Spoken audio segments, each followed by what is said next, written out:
Oi kids, Slacker Kite here. Welcome back to Objection. And we're currently on break from doing the What Are We Fighting For, but we still have our returning combatants on the show today. Say hi, everybody.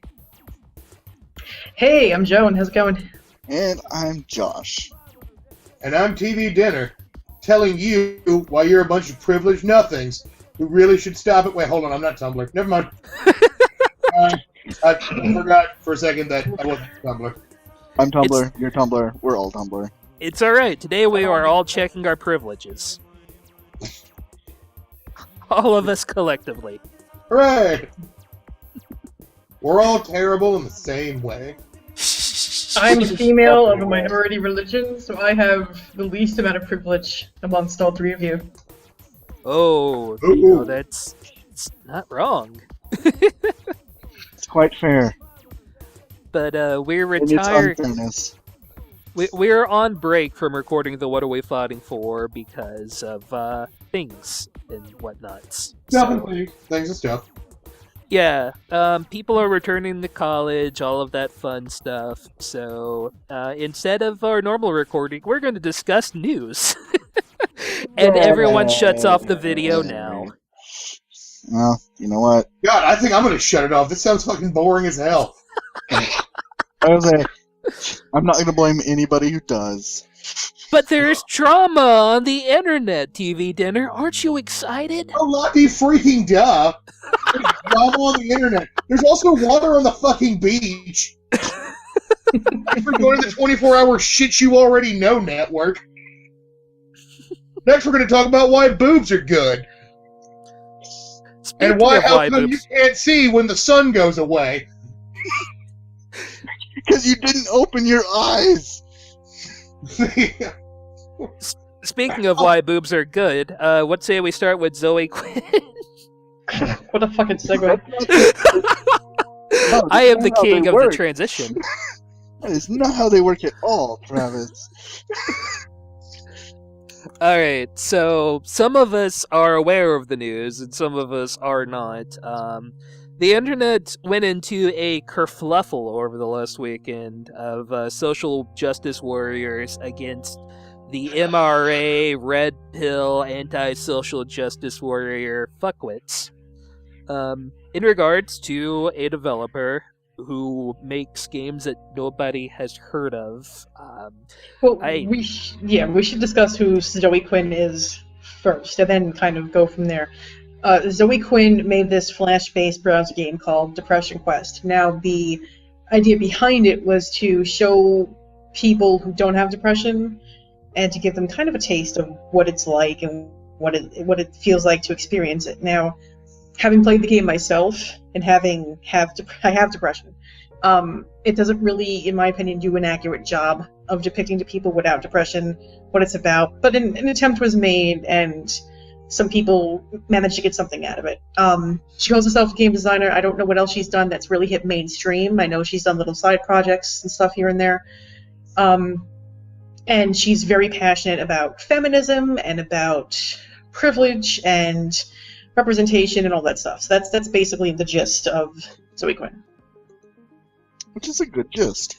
Yeah, it's pretty fair, and the game, I tried it myself, it's not very good. I have to wonder if she wasn't, one of the people in the whole, social justice scene, whether or not anybody would have even heard about this game. It doesn't seem like it would have even passed Greenlight if not for certain things that had come out, and I'm not going to go into that one too far. But getting past that, so her ex-boyfriend, and, every good gaming journalism tangent starts on, so her ex-boyfriend had to say. So he makes a blog post about her, and how, while they were broken up, she had, let's just call it relations with 5 guys.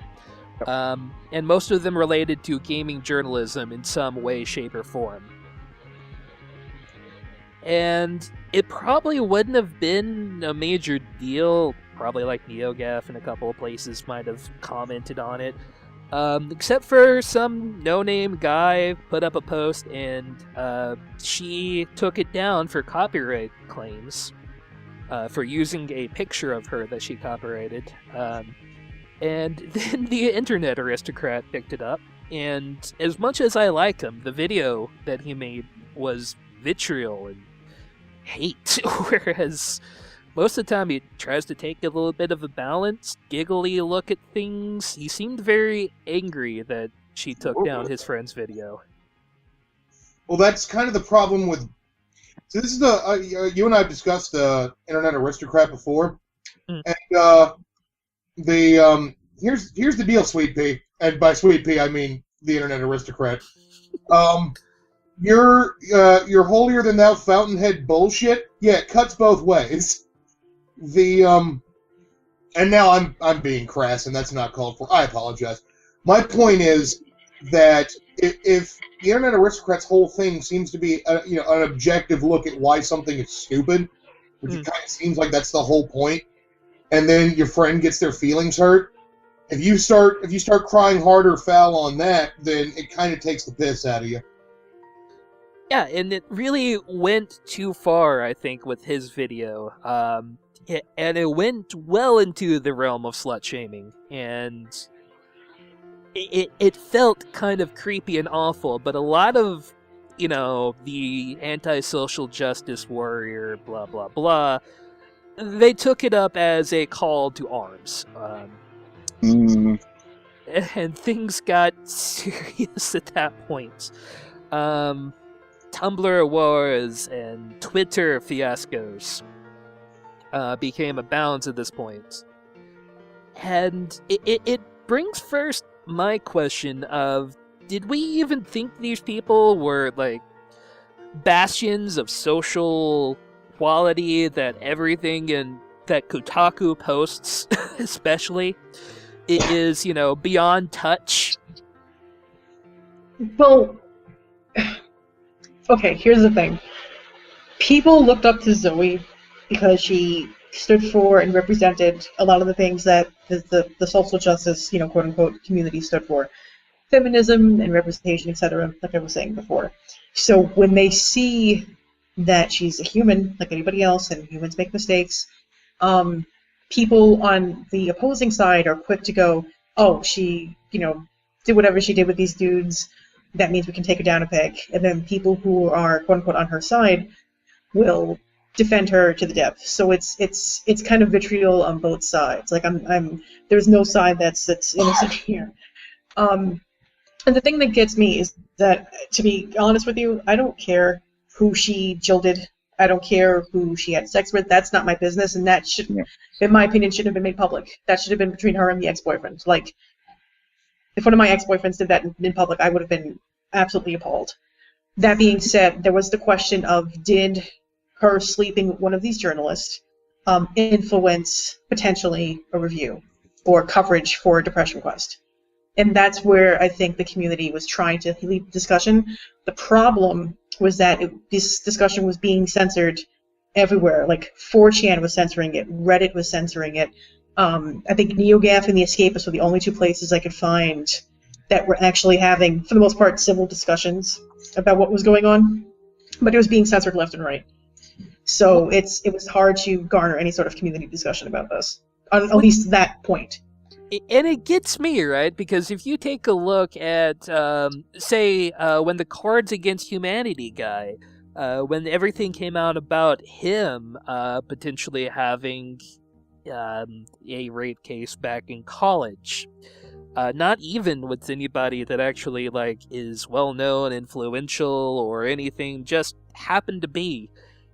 People were very ready to discuss his personal life, but suddenly there is a blockade on the discussion, on having a rational, thoughtful discussion on both sides at that point.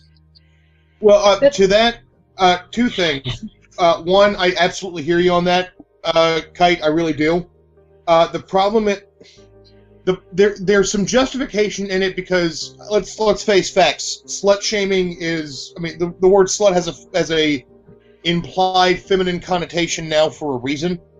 With guys, a lot of times it's considered more open season. And that, again, that kind of has the dualistic nature of, oh, boys will be boys, yeah, but fuck that bullshit, and then the whole argument restarts. But, Joan, to what you were saying earlier, I absolutely hear you on was this affecting Depression Quest at all? But I really wish that had been the topic right there. People had looked at it, found out, of these names, these people reviewed it, let's look at that, let's try to get the facts there. No, it just became a field day on someone's personal life.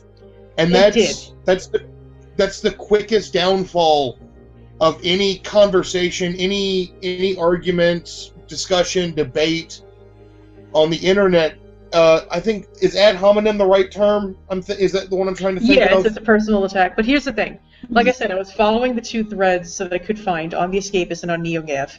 And for the most part, like, a good chunk of the conversation was kept discussing the impact potentially it had on gaming journalism. Like, there was very, very few attacks on her character. I mean, like, her, like, in her dating thing. The points that we're mostly bringing up was, is this something, ethical? Is this something that, is games journalism, should this be taken seriously if it has this kind of ethics and these kinds of problems? And I followed, these are two different sites, two different kind of communities, and they were both kind of bringing up the same points. So it was really less on the personal attacks and more on the ethics and the legalities and whether or not. The thing is, I poked around at Kotaku's Depression Quest tag. There is no review for Depression Quest.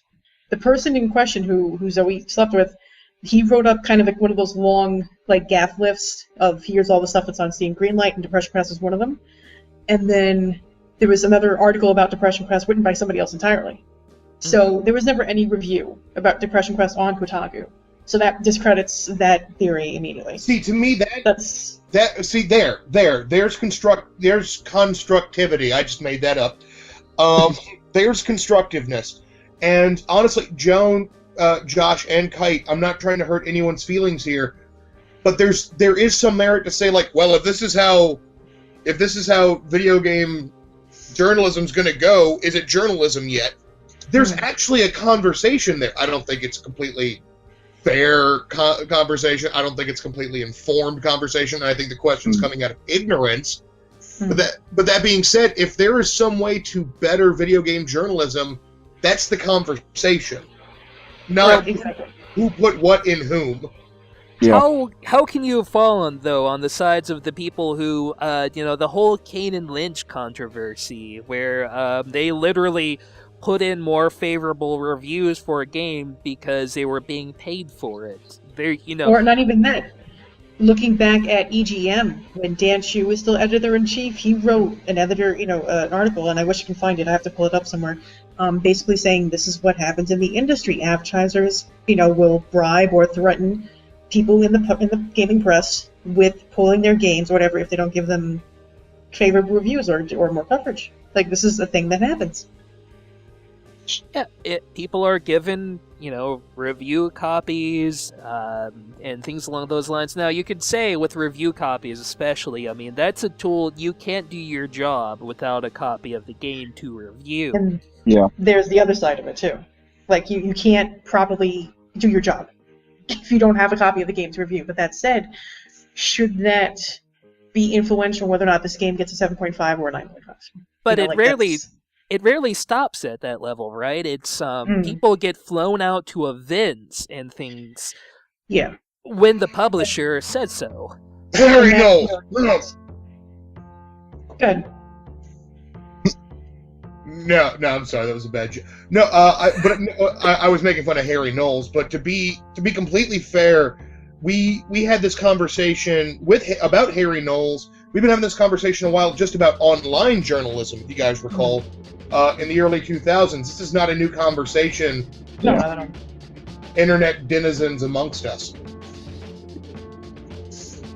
And no, sure, it's been happening, right? It's been, who do you trust? Can you look at, your game reviewer, even your independent game reviewer, with a straight face?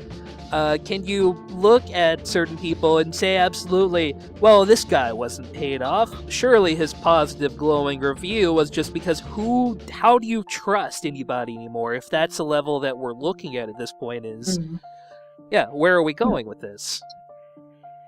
And part of it too, I'm wondering, and I haven't done any research on this, so I could be talking out of my ass, I could be wrong, but how much of it is also people who originally started reviewing by writing their own blogs or publishing their own kind of self-publishing magazines or zines, whatever, and then getting hired. And they might not have any background in journalism. They might not have a degree in journalism or any experience. And when you take journalism courses, you learn about things like payola and ethics and whether or not that's a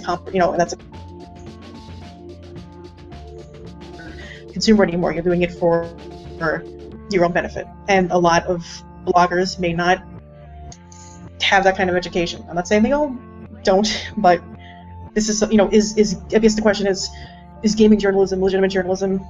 Do we still need it?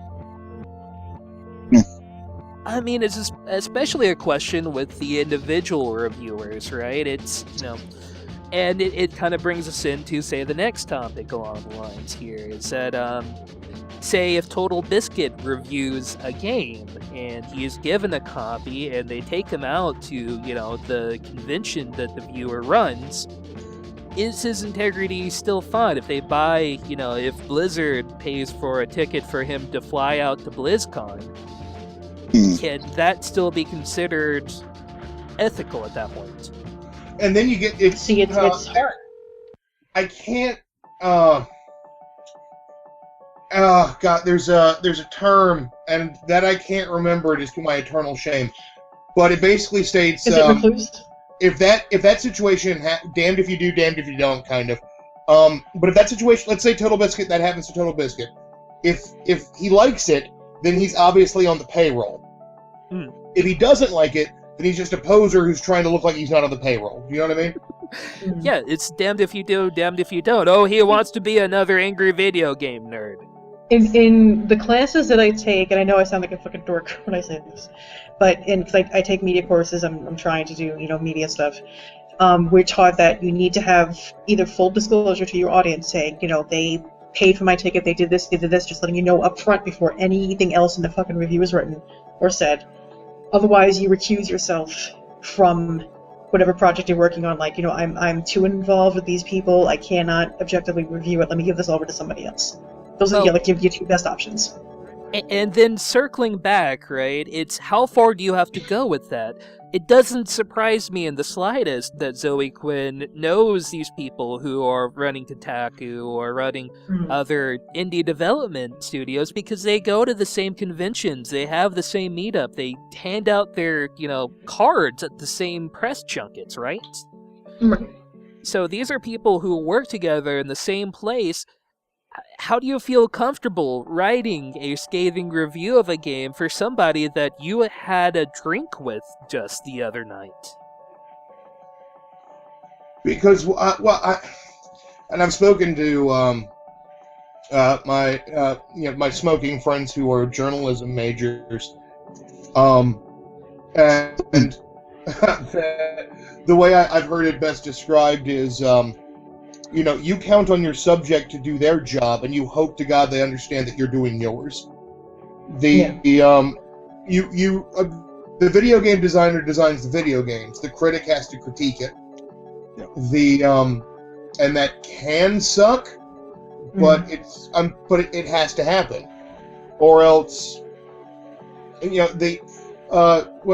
publishers think they don't want a press. Because it affects them one way or the other, but they really want a press, or else no one would buy anything. It'd all be a lot less centralized. You know what I mean? But we have, right, the journalists we have now, as Joan was pointing out earlier, a lot of them are enthusiasts. They started as enthusiasts. They may not have a lot of press background, things along those lines. They may not have taken an ethics course in their entire life. Here they are now, I want to write for Kotaku. So they start writing their entries and become somewhat popular. They gain a name for themselves. And maybe they're not ready to distinguish those two faces they have to wear. And to be fair, let's not solely piss all over Kotaku. Like, I know that's the name that people like to... We're coming for take the piss out of. But it's... I'm using Actually, it as a broad stroke. In this kind of scenario has been pretty fair, but But yeah, I know what you're saying. It's just we don't want to single out, I think, any one Joan, what medium. were you saying about Screw Attack? They've actually been pretty on the level, at least with this whole controversy going on. Somebody accused one of the dudes, Patrick, of cheating on his wife with Zoe, just because Patrick happened to be in the same room with, and he wrote a big post about it because he has a Tumblr, and he was fuming. He was like, "I can't believe that this is something that's happening and something that I'm being accused of." Like, it was just ridiculous, like the lengths that some of these people were going to about this. Like, it was the number of names that are being nuts. dragged through the mud in this conspiracy theory. The guy specifically didn't name certain people. He used broad names in the journal gist of it because he was posting actual conversations he had with Zoe. But people took it upon themselves to decide that I'm sorry not to interrupt, but like that's private information between two adults. Like, that should not have been public. oh, it's shit. It's absolute horseshit that the guy was able to post all of this, and nobody has bothered to take a look at this guy who posts personal information about somebody and saying, this is wrong that you're posting all of this crap about somebody who used to matter to you, even if they don't anymore. It's after a point, you have to be a human about these things and realize that you have ruined somebody's life. Yeah, does anyone else, it seems that we're all cool with exes, or my ex equals total and complete vitriol. The I don't know. Does nobody split amicably? Is it just the people I seem to know? I have no idea. I don't talk to a single one of my exes anymore. That's how that works. Well, apparently they're all gaming journalists who sleep with everyone. Apparently. Compose yourself, gentlemen. This is for those of you listening to Objection. One of the fun things we're experimenting with is, because I'll go ahead and admit it. I'm one of the biggest reasons the What Are We Fighting For is currently on hiatus. I'm back in college. You're the largest of us. Okay. I am. Nothing wrong. Call a spade. I take it as a fat joke, but I'm currently thinking about pizza. I mean, it's but I completely lost my train of thought. Damn it, Josh! With your good jokes. Why we're on hiatus? Oh yeah, we're experimenting with with our format and stuff. And one of the experiments we're trying today is, hey, TV Dinner is so strung out and tired at the end of the day, he doesn't have time to actually review the information. Let's just make him go in blind. It's turning out swimmingly. They still haven't told me. I can't wait for the next topic because I don't know what the fuck's gonna happen. We're just dragging you through the coals. I've been offline, like on and off all week because I've been moving. Because I too have returned to college my last year, so I'm out of the loop. And I'm generally a bad gamer, and I don't pay attention to any news whatsoever. So, for our fan who's interested, two of us are returning to college, and two of us are in the middle of the process of moving. So that's your reason for Season 2. Plus, in the middle of all this horseshit, our channel gets taken down. Props to the Young Turks. Yeah, like that was some exciting. kind of Arlic game journalist. No. And here's the thing. I mean, let's be fair. I mean, we are the four of us. We're all enthusiasts. None of us have a major or a degree in journalism.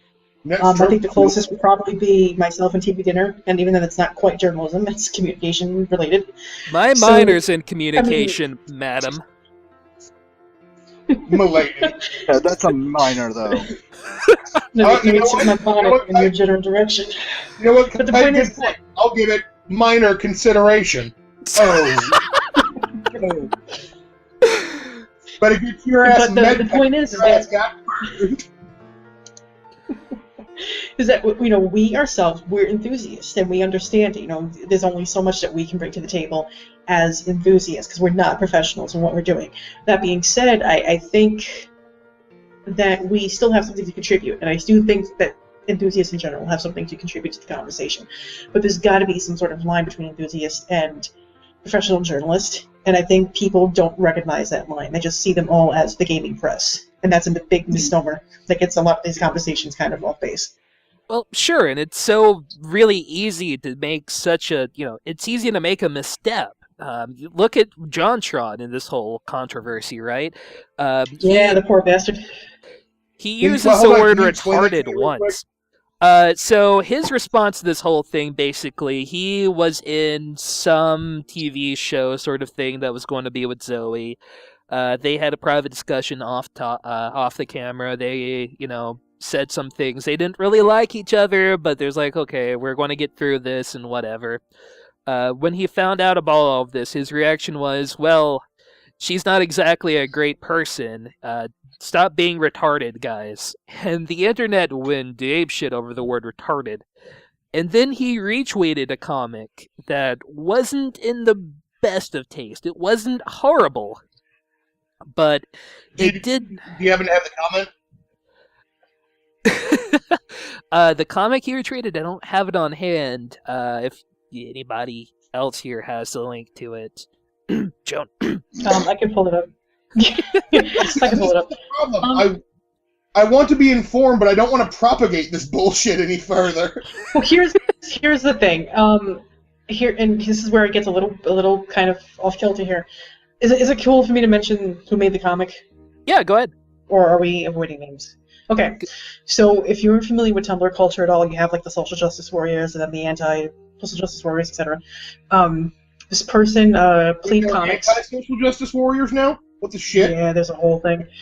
But Plead Comics made a comic basically illustrating the situation. Now, Plead Comics, I'm a big fan. I fucking love Plead. She's great. She takes a lot of the topics like privilege and cultural appropriation and basically turns it on its head and go, no, this is fucking stupid, and let me explain why. And she did a comic based on the Zoe Quinn controversy, and JonTron was mentioned in it, and people lost their shit. Because she basically was like, JonTron was like, stop being retarded, guys. So I guess he found it, he posted it on his Twitter, and people just fucking lost their minds. Did he post it people on Twitter?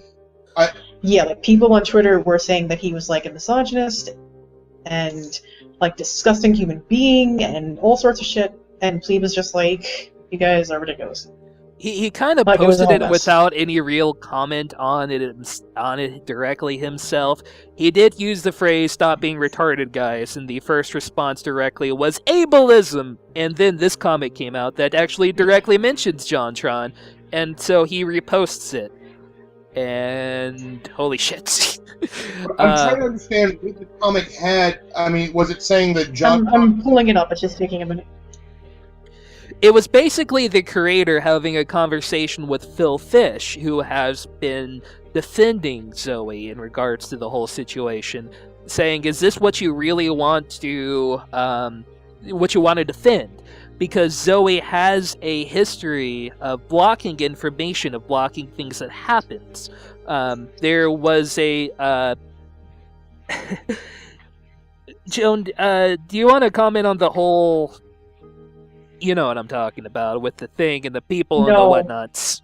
No? I think you should, because I'm... Oh boy. TV, check chat. So... What now? Check chat. There's a game jam that was going to go on where women were wanted to post their ideas, to pitch their best ideas for a new game. The person who got chosen would get 8% of the game that sold sales. They didn't have to program anything, they didn't have to make anything, but Zoe did a whole, tried to get it shut down, basically, because she didn't agree with it, and she had such a large enough fan base that people started trying to listen. despite the fact that she was trying to raise funds for her own game jam, and the money link for the donation for this game jam went directly to her own personal PayPal. What? Yeah. So the chances are that she is not the greatest person ever in the world to begin with. Not that it matters, because as of a week and a half ago, I had no idea who the fuck this person was.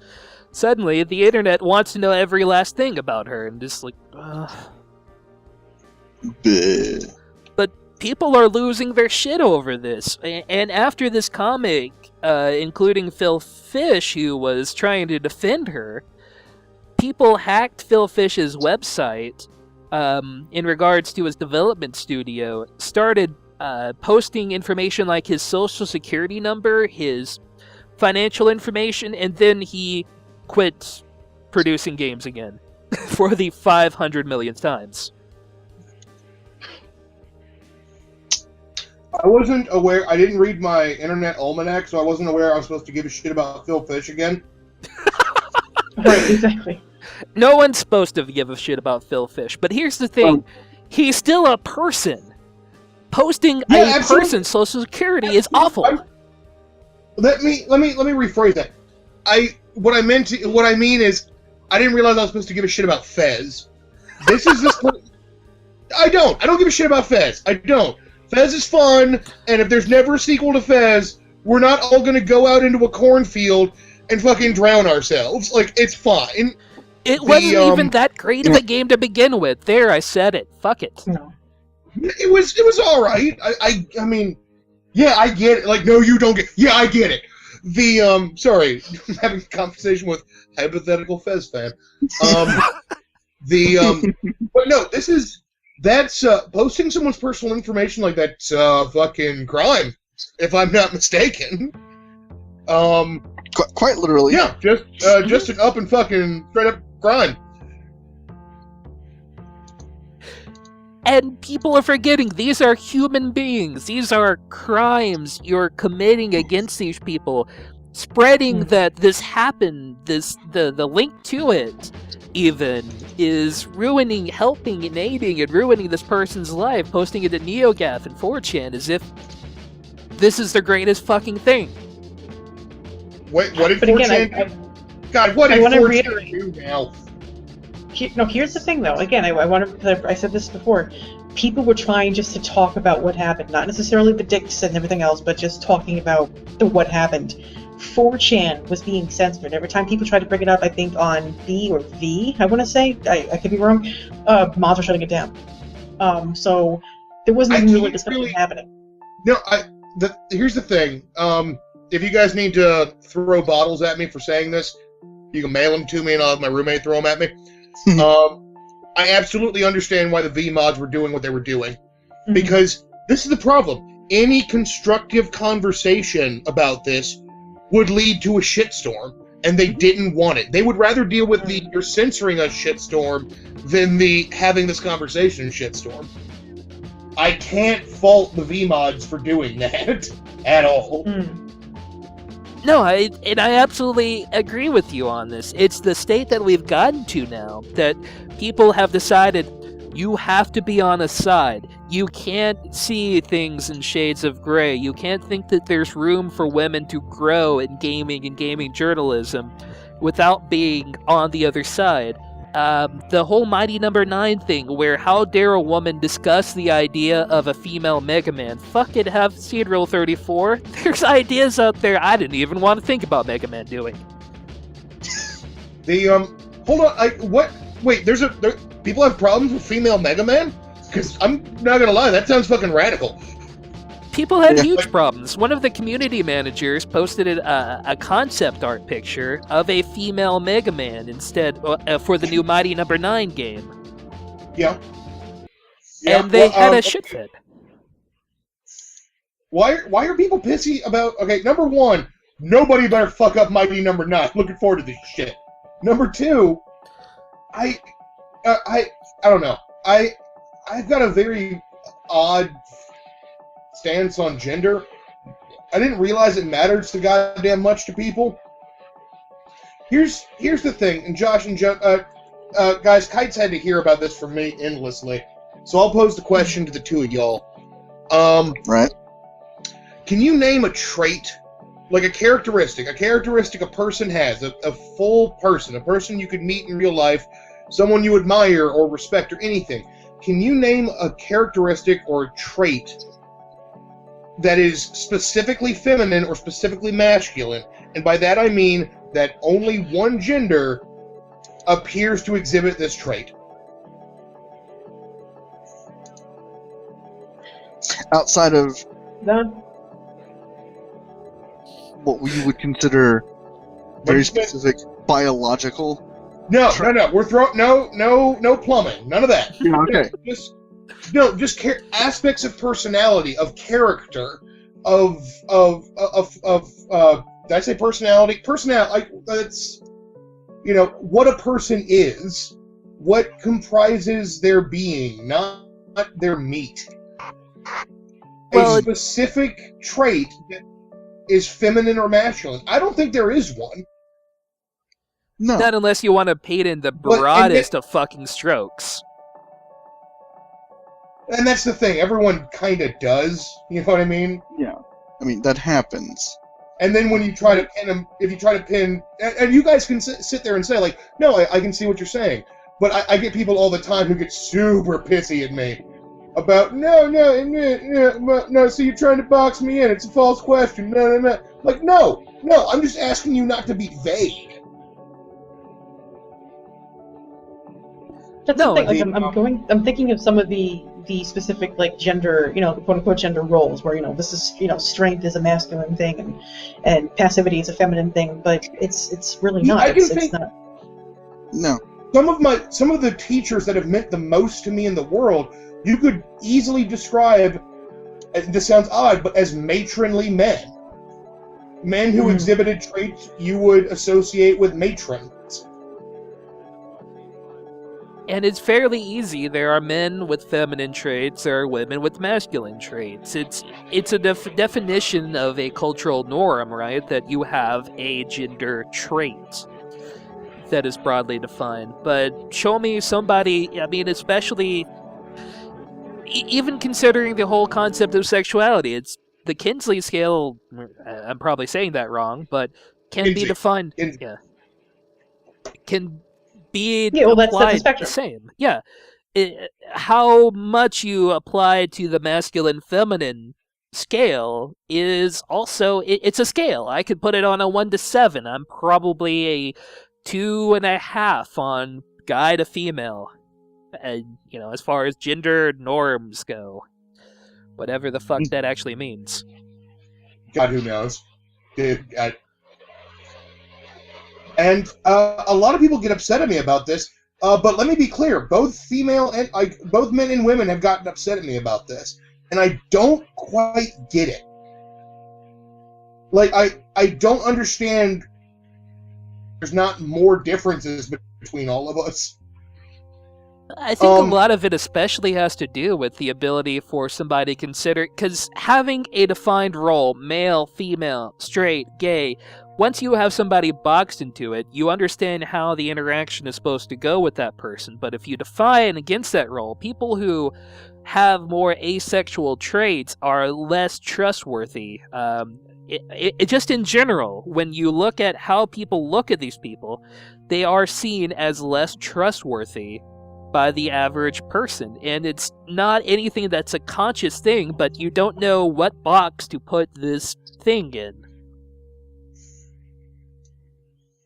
I don't think you're wrong. I don't. Like, I kind of wish you were, but I mean, just kind of the way of it. And that's and I understand to a certain extent, wanting to be able to understand. My problem is my giving a shit about your convenience stops at someone else's comfort. Do you know what I mean? Mm-hmm. Once I'm sorry you have a hard time telling, having random conversations with people whose genders may not be worn on their sleeve at fucking Starbucks or whatever, but I don't care. I don't care. I'm sure I kind of should a little bit, but I don't. I don't care if it's harder for you. I don't care.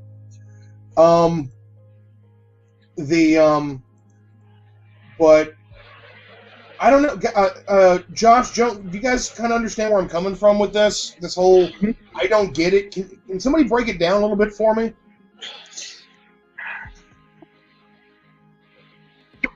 Yeah. That's the problem. Is people are not. They're having trouble breaking things down. They're not seeing bigger pictures in a long run. And here I am. I'm going to start talking like I'm giving a PowerPoint meeting presentation. Hey, if it makes sense of the whole situation for me, I'll take it.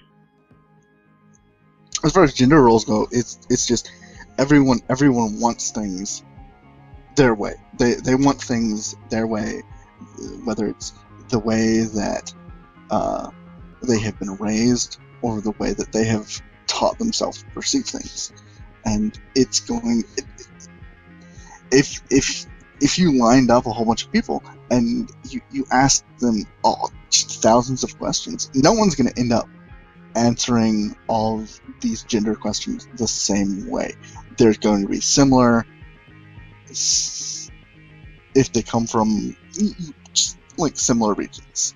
Like if I ask a whole bunch of people around here where I'm living, they're going to have a lot of similar things, but I'm pretty sure that there's still going to be variation, but people don't see these variations. They are only looking at the broad strokes because it's easier and it's simpler for their brains. It's far easier to paint a person in a two-dimensional caricature. It's very easy for me to look at JonTron, for instance, and go, oh, that's a funny guy, but he's a giant dick to everybody. Sure, he got kicked off of Game Grumps, because look at the guy. He's full of shit all the time. And Does anyone know, was it ever figured out why he was kicked off Game Grumps? It's debatable if he was even really kicked off, per se, because they were still filming things with him, like, up to about the point that he left. It more seems like an amicable thing than anything else, because he wanted to get back to JonTron. He had mentioned it several times. He had a girlfriend in New York that he was looking to, get closer to and all of these things. To go back to... So it's just it's the internet making shit up again, more or less. Mm. And a lot of it has to do with the Polaris contract, right? Is that you can't really talk about people that aren't on Polaris, and Game Grumps was just being pulled into it. I don't think John was terribly comfortable with the things they wanted him to do, was amongst the things, and... Because there are actual videos that have been scrapped of him promoting Steam Train, which came out when actually debuted when Danny came on to the Game Grumps, where John's actually in the video with them. It was something, planned to happen, so it kind of came out of nowhere, and there is no real discussion. Nobody knows exactly what happened. But of all things, it seems mostly to be an amicable thing that neither side really wants to talk about. And, if we don't mind going back to TV Dinner's point for a minute, the way I look at it, coming from the education and the experiences that I've had, as far as like looking at it from media, society in general is conditioned to, and I say conditioned, I'll get back to see men and women in traditional gender roles, whatever they happen to be, So the male is responsible for this, the male has these feelings, the male is dominant and whatever. Females have this, responsibility, they're passive, they do this, etc. It's been for centuries, and it's reinforced through media and through society. It's kind of like an instant feedback loop between media, commercials, things like that. So when there are controversies or deviations or variations, etc., people are quick to go, no, this is how it is because this is how it's been forever, and you can't deviate for that. Again, this is putting aside biological differences, physiological differences, etc. Mm-hmm. Absolutely. So having those deviations, just for lack of a better word, frighten people because you fear the unknown. So when you have people that start coming out as asexual or gender spectrum, I don't know if that's a real thing, but I'm not saying this to take the piss. I just don't know if it's a real thing. No. Yes. I get what you're. I think anyone with half a brain and less than 2 Tumblr accounts would completely understand what you're saying. Right. So it's when you deviate from what is the norm in anything, any subculture, any sexuality, any expression of personality, you're going to have very strong resistance because it's not, quote unquote, how it's done. It's not supposed to, quote unquote, supposed to be how life is. That's why, even countercultures like punk and goth and emo and all that stuff, they still this day, they frighten people because it's not what's expected.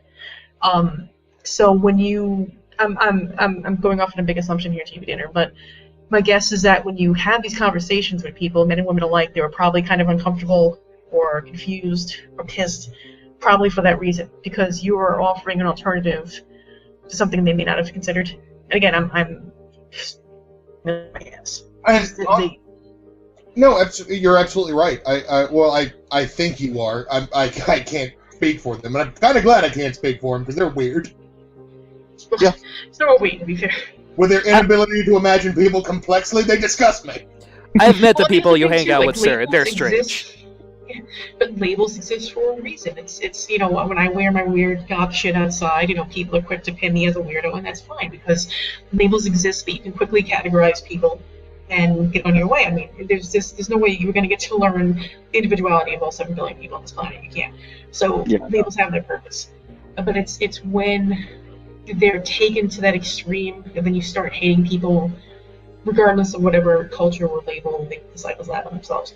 That's when it's the problem. And conversely, like on Tumblr, I hate to keep picking on the Tumblr guys, but when you slap labels on yourself, like other kin, bun self, quasi-sexual, people can't take you seriously. I'm sorry, guys, you can't. So it's kind of that weird tightrope balance between using it as a means of quickly categorizing somebody and using it as a means to show how much of a fucking idiot you are. That's as far as I can go with it. Speaking of transitions, I mean, okay, along these same lines, right? It's hard for us to.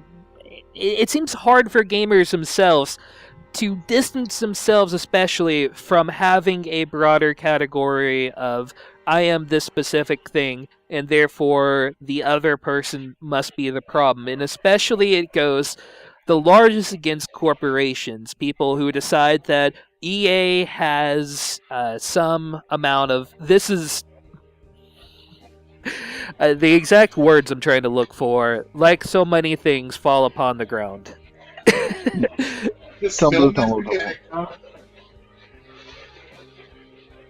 But we have a problem where we look at things and we decide that this is what it's about, that it couldn't be more subtle, more nuanced, that if somebody does something, it must be a problem. They agree with this person that I don't like, therefore, this is a problem. We have to ruin it all.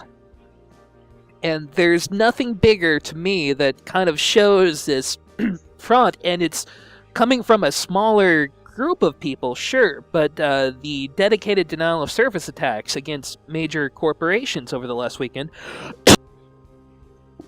Pardon me. Anyway, they Battle.net, EA, Dota, Sony Online Entertainment, they all got dedicated denial of service attacks. The hackers went as far as to call a bomb scare on a plane that the Sony chief was on at the time in order to make a point. And the largest thing it points back to is that Anita Sarkeesian's putting out a video on Monday. Holy shit, we have to ruin Now, it's not confirmed, but if that's the case, we ruin everything because somebody we disagree with is doing something and we want to make more noise than them? Yeah, it's kind of yeah. It's like if there are two kids in the kitchen and they each are banging pots, and one's trying to bang pots louder than the other. Although, but the difference here is that that's a cute metaphor, and these are people's fucking lives and jobs. I mean, how many people's lives have to be ruined over dumb shit? Like, you ruined Phil Fish's life. You have detained Sony Online's chief. Police are investigating him because of this. Because you disagree, or maybe you just want to laugh. But these are people. This is somebody with a job whose life is on the line here. And you want to just... for what? Because you're bored? Because you disagree and don't have a better way to make an argument? And here's the way we really parse it down. We are all enthusiasts, because really that's what games are. It's a form of entertainment, which is something that's a necessity. And I feel like at this point you should be driven home it's not a necessity. And I'm taking the piss out of myself with this too. I'm a gamer. I enjoy gaming. It's a large part. You don't need it to live. And these people are losing their shit over these. And there is no perspective here. Their perspective is fucking gone. When you're threatening somebody's livelihood and putting people out of business and denying services to people, you're being petulant, and you're doing this over games. There's no justification. Yeah, this is stuff okay, yeah, we're all taking our Monday night here to sit here and talk about games because it amuses us. But none of us are going out and ruining somebody's life, setting people on fire because this is what we think is right. None of us are waging personal attacks against these, people whose livelihood is to entertain us, frankly. Total Biscuit, Phil Fish, JonTron, Zoe Quinn, all of them come together for people who wanted to make something that brought a chuckle. And all of this comes together. We have made lives worse by our complaints, our derision, and it almost seems like people think it's a joke when you go on to someone's Twitter and say, I hope you die. I have no soul. It's not a laugh to tell somebody on their Twitter, I hope you die. It's still a person, and yeah, ignore the trolls. Sure, whatever. It doesn't make it any better or worse. Yeah. I mean, people go so far. White 7th Street. People have started, and I was talking about this before. There are people who do what's called swatting, and this is the height of internet bullshit. That you call the SWAT on people and tell them that they're engaged in terrorist activities. And yeah, the SWAT has no response other than to respond to it. Well, Whitey, I feel weird referring to him as Whitey at this point, but yeah, he gets his... We lost a Joan, that's terrible. But he gets raided, and they find his stash, and now he's going to jail because what? Somebody thought this was funny? It was bound to happen eventually. And this has got to be fucking frightening either way for somebody to suddenly have a fucking SWAT team at their door.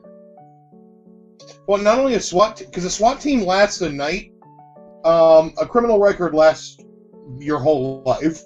Yep. Yeah. I mean, yeah, normally after the night is done, most of these people aren't going to have a criminal record. It's going to go over, and somebody else who made the anonymous threat is, going to go to jail over it, likely.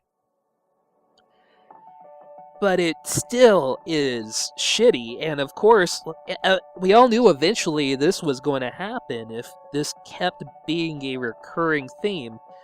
And Phil Fish, I think on a level, is right. Is this what you want to defend? These people, And yes, we're lumping people into a group, people like me, you, Josh, Joan, who are reasonable and want to actually have an intellectual discussion and say, you know, we want a better journalism, we want things to be good, but for what? If these are the people we're defending, why do we keep doing it?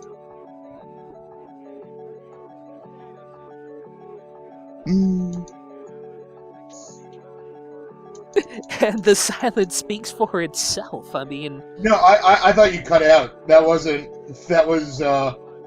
me assuming that things had gone poorly on the recording. the internet. No, number one, yeah, you are talking about a large number of people. It's not, and I said this before we started.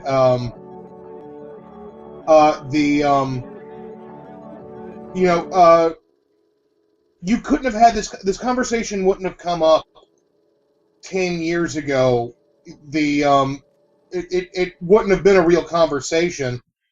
But after World of Warcraft, after Halo, after Call of Duty, after Madden, Peggle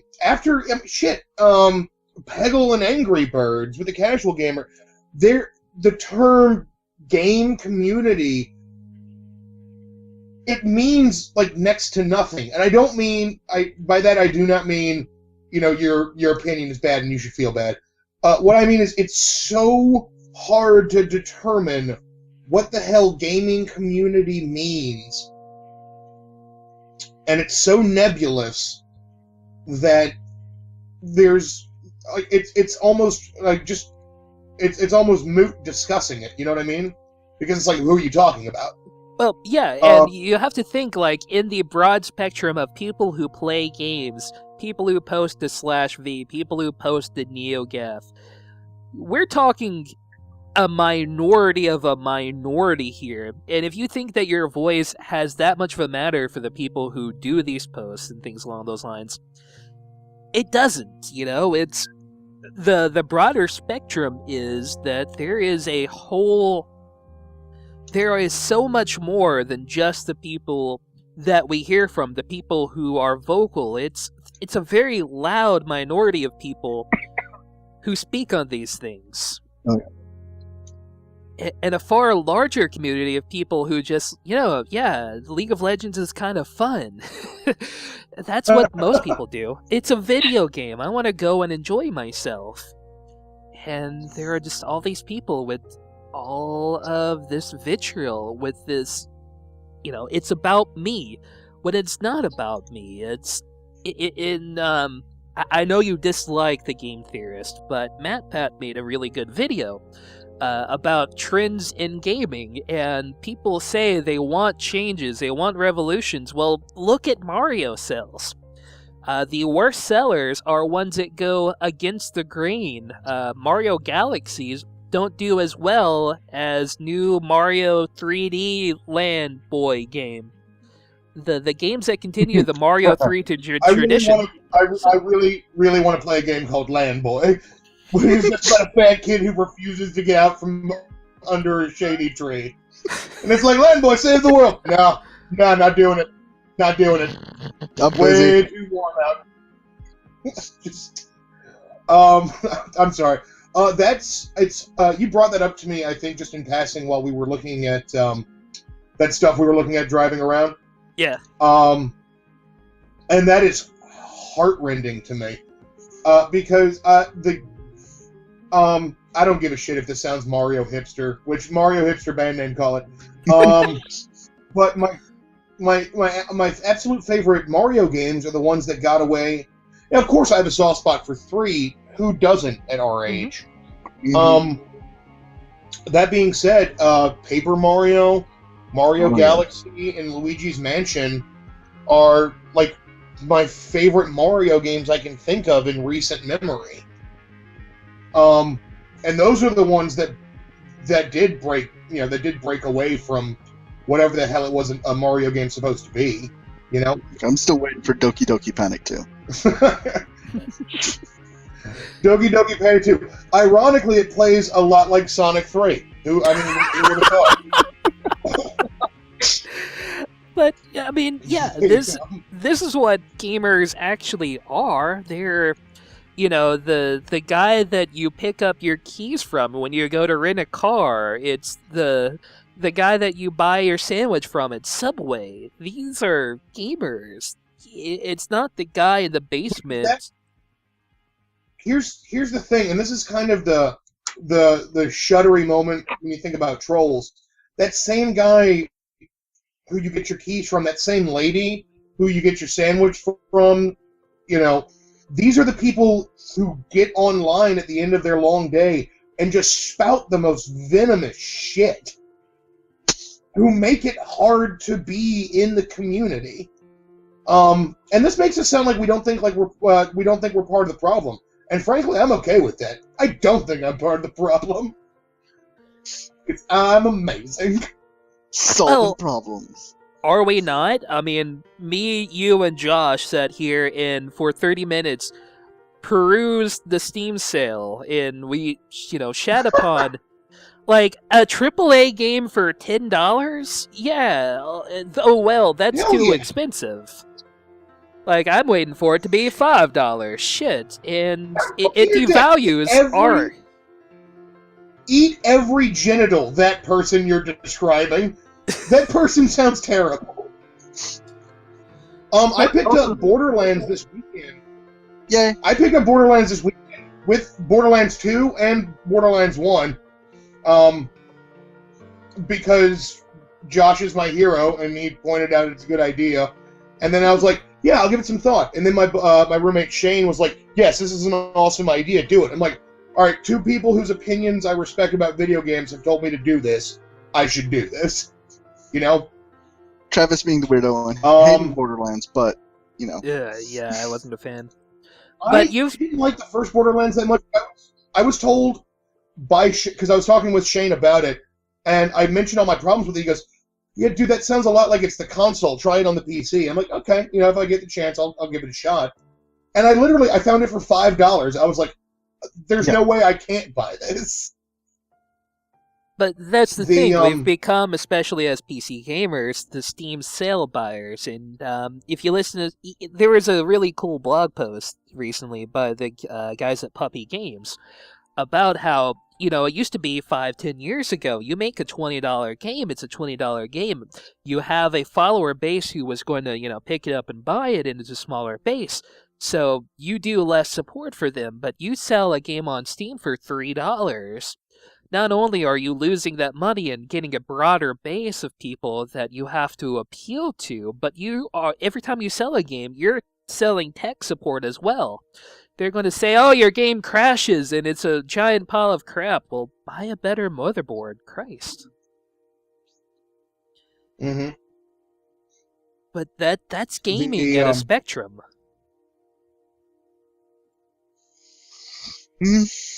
There's a feeling of entitlement. I don't know, because I definitely I can see it the way you're saying it. I don't feel entitled to Steam sales. I get updates in my email about them while I'm at work.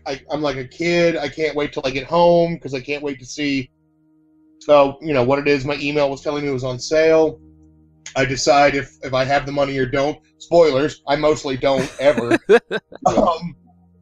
But being entitled to, I don't know. Because entitlement, I feel like that term comes with a certain amount of cynicism, maybe.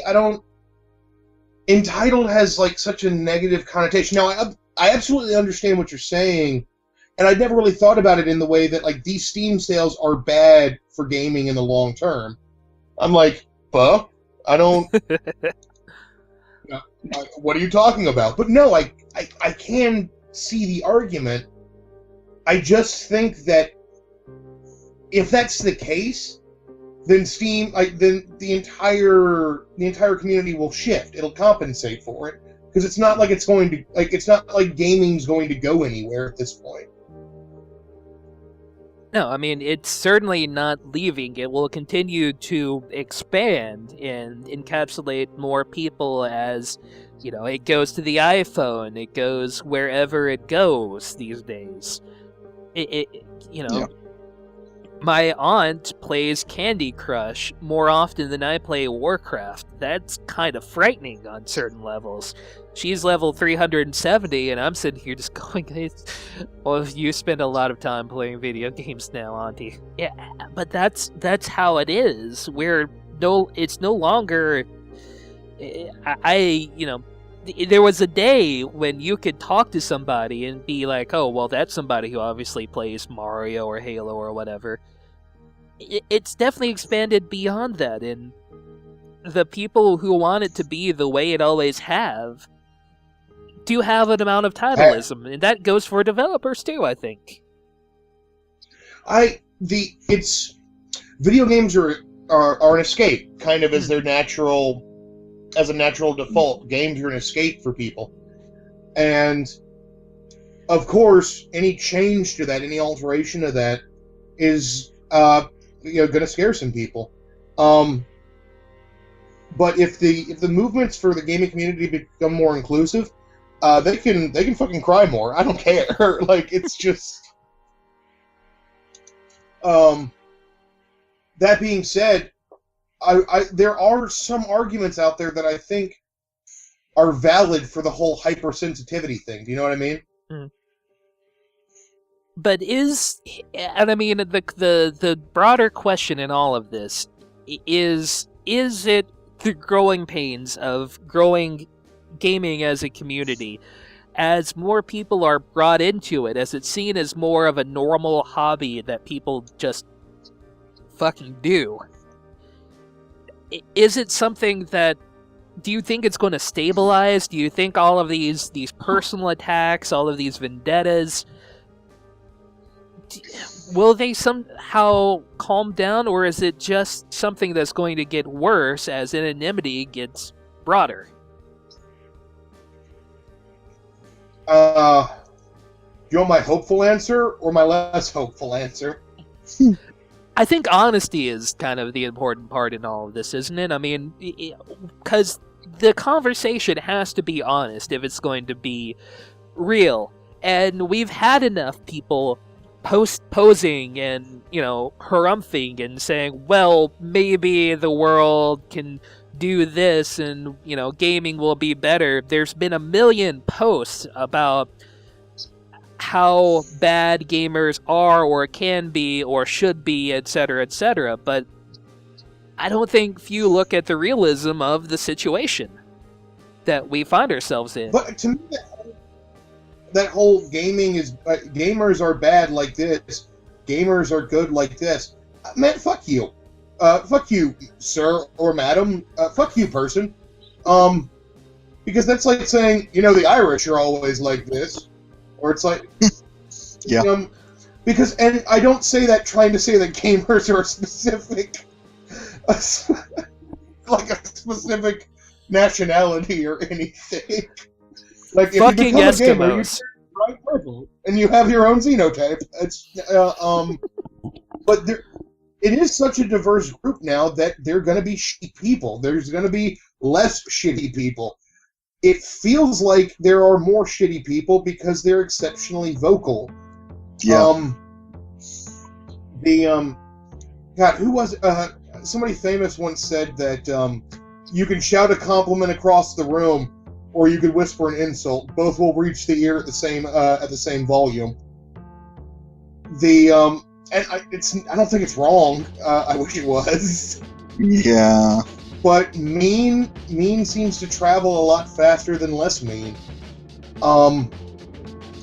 You're asking if your question is, do you think it's going to get better?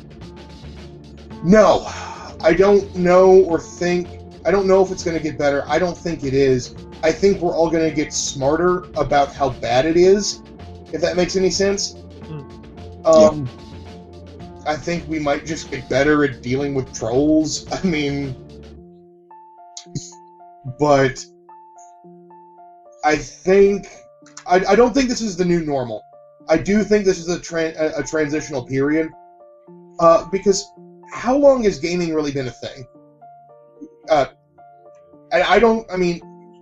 you can't even really start at the Atari. You've pretty much got to start at the NES because that's when you first start seeing multimedia come into it. Do you know what I mean? Mm-hmm. Like, that's where you can really point and show the cultural zeitgeist and say, like, cartoons, magazines, merchandising, TV, it's there. Like, so gaming's been around since what? 80s?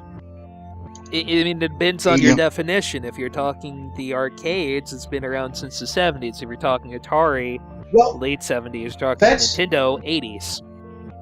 You know what's funny? And you could really say the 70s, and here's why. Because you had the arcades, the stand-up arcade games, and you had D&D tabletoppers come about in the same decade. It's very true. If you were to cram both of those things together in a science experiment, boom, you got World of Warcraft. It literally is D&D tabletop in an arcade. I know that doesn't sound very revelatory, but that's true. 4th edition. I mean, am I wrong? No, not at all. You got your D&D in my video game. You got your platformer in my D&D. Holy shit, this tastes like bananas and chocolate. Yes, win. I don't see a problem with this. Not making me hungry, dude. No, it's too late for that. I mean, the 70s. It was the 70s. And the internet's still young, too. And these are two powerful concepts bumping into one another. And grinding furiously. Huh? I said, and grinding furiously. Yeah, it's grinding in the not fun way. Not in the way I write about in my slash fiction. Or is it? Chicka wah wah. Combine two sounds.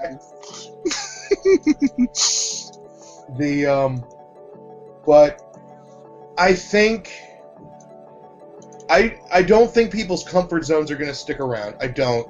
I think MMOs are going to fundamentally shift away from the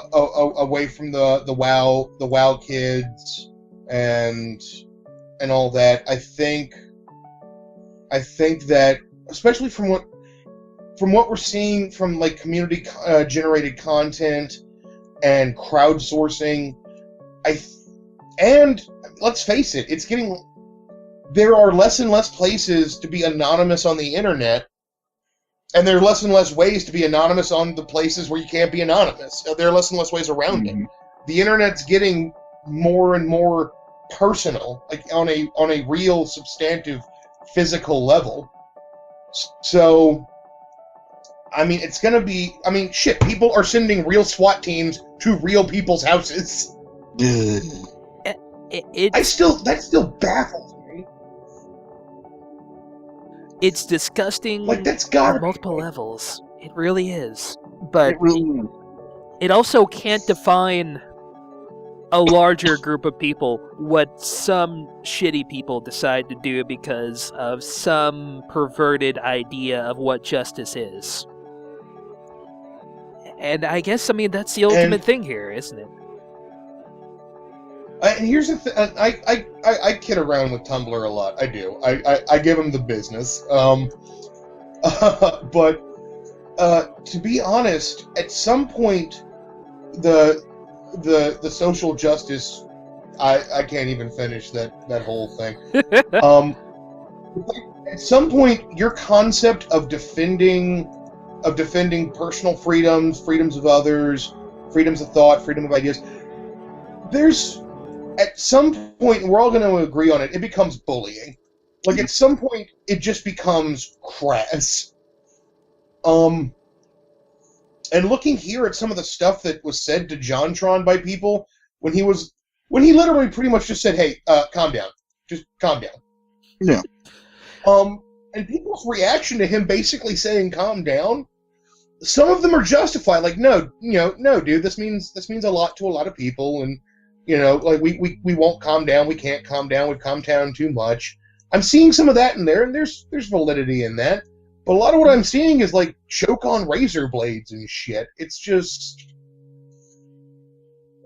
like you're not helping anything person. Like, you're not helping the conversation whatsoever. Nothing's going to get better if we continue along the line of, well, you're wrong, and I'm going to keep shouting that you're wrong. And I don't think the Tumblrs or the Twitters help in it, because you're given a finite amount of space to make broad social points, and trying to boil that down to 128 fucking characters is impossible. It can't happen. Yeah, I've seen people use tweets for amazing things. I've seen Twitter humor done well. I mean, hell, the big guy said brevity's the soul of wit for a fucking reason. That being said, not everyone can use Tumblr like that, or Twitter like that. I'm sorry. Not everyone can really pull off that kind of the twit-tasticness. Yeah. There's a reason that I usually do not tweet ever. The best tweet I ever pulled off was cupcakes or muffins tarted up like cheap whores.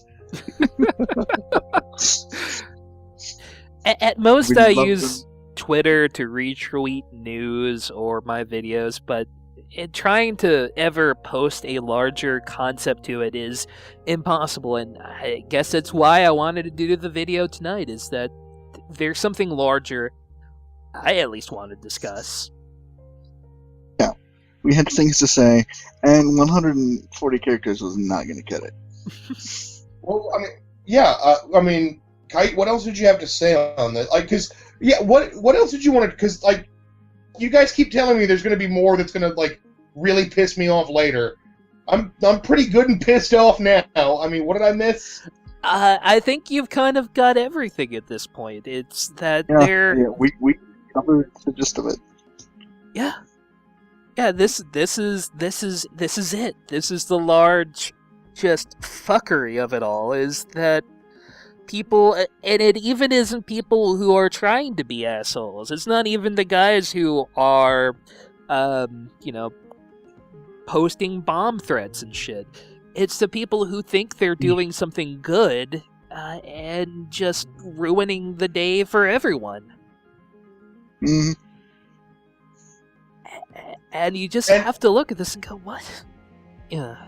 And see, this is the problem. You've got layers and layers and layers of shit here, right?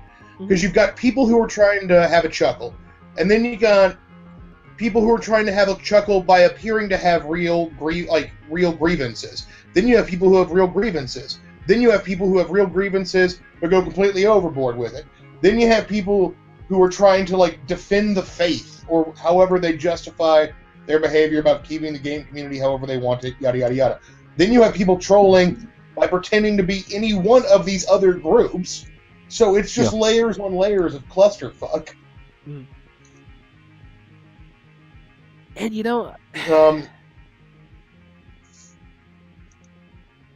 I think that's where we kind of draw the conversation, is that there's so many layers to all of this that making sense of any of it is nearly impossible, and with both sides trying to halt the conversation, and for good reason on several levels, because it's easier for 4chan to not have to put up with this flaming bait shit going on, because it's easier for somebody to not have to deal with the intricacies of their life being on display for everyone to see, the failings, the good and the bad of a person, and having to judge all of it.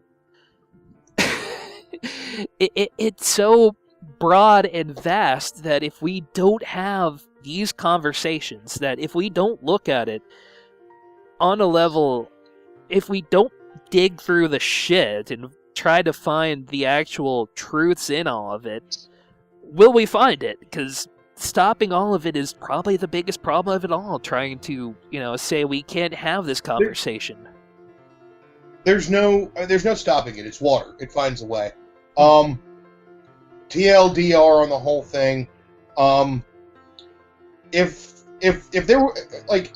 there was a real conversation about this woman's personal life, and the ethics of who was reporting, fine, good conversation.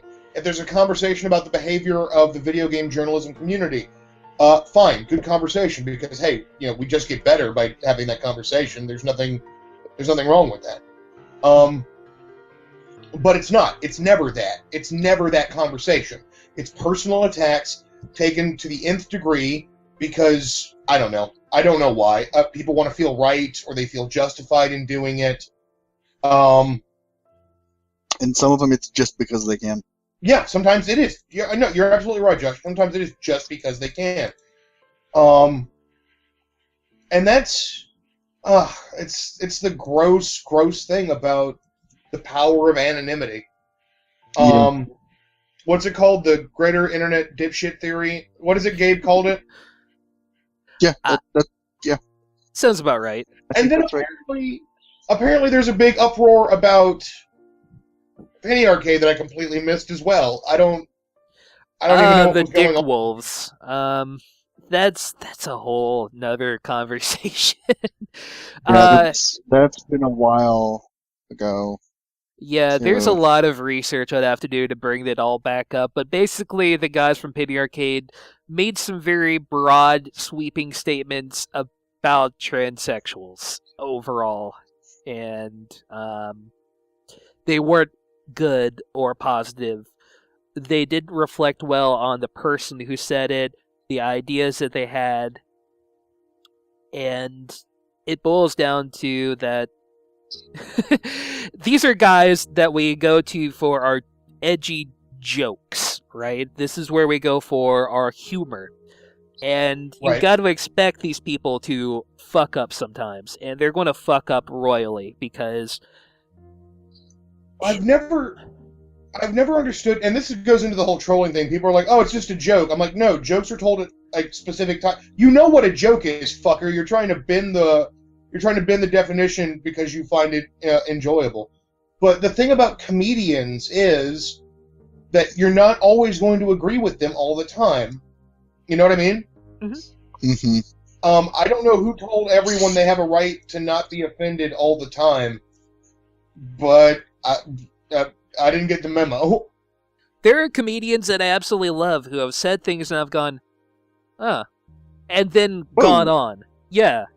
Because, okay, maybe it didn't sit well with my sensibilities, but at the same time, fuck it. If I tried to look at everything in the most PC, friendly manner, nothing would ever actually get said. Nothing would change. Nothing would get done. We would continue to be in a process of stagnation because everyone would be afraid of hurting anybody's feelings, and we'd all get angrier for it. And I that, don't think you're wrong.